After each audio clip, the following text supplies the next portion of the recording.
our new Miss Universe Philippines will also be Miss Philippine Airlines, Miss Surge, Ambassador for Bingo Plus, Ambassador for Pina, Ambassador for Gel Life, Ambassador for New Moon, and the Ambassador for Solen.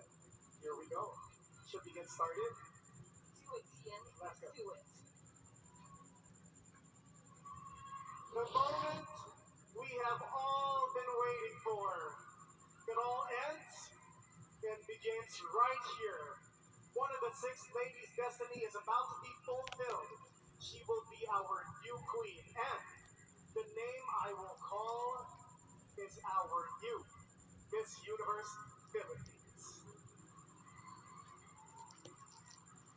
Is everyone ready? One more time. Is everyone ready? Miss Universe Philippines 2025 is... Hah? Bago na?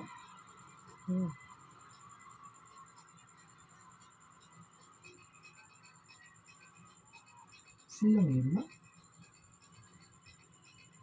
Ano po may top 3 yun? Wala, uy, largo lagi to. Largo, uy. Silang unom. Oo yun. Pilian.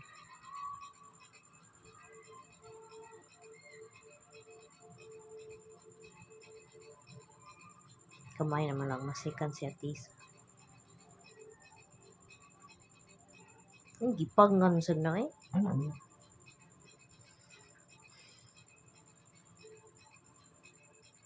Hindi ko ka ng doktora. The Miss Universe Philippines 2025 is... Ano mo smoke? Quezon. Si Tisa? Saba eh.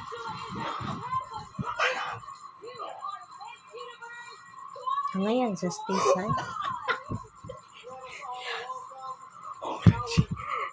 Langas ba?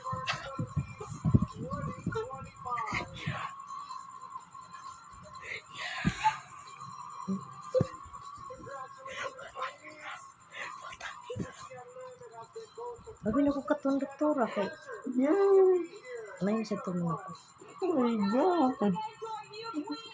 Mamo ko na eh. Indot nga tubag nga murag kuan ba?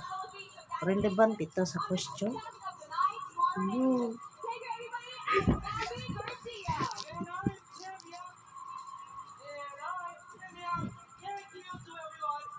Wala siya award nga lain.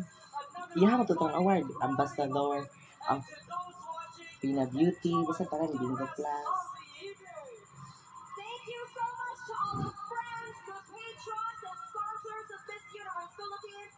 You make each year a beautiful. Ano pa kay sa Once Tisa? again, this has been Erica Kristen Simply. Good night, everybody! Ay, mo ba to? Wala na miss ko mo?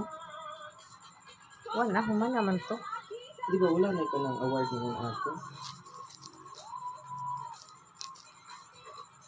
Wala nga.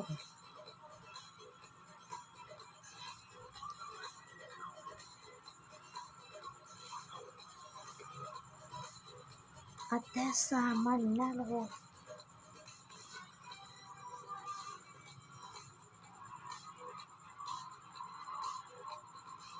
Ang takil puro baka dia. Hello. Wapa mo sa siya, ang ngayon sa siya. Hindi na ko to. Ano ka to? Mana?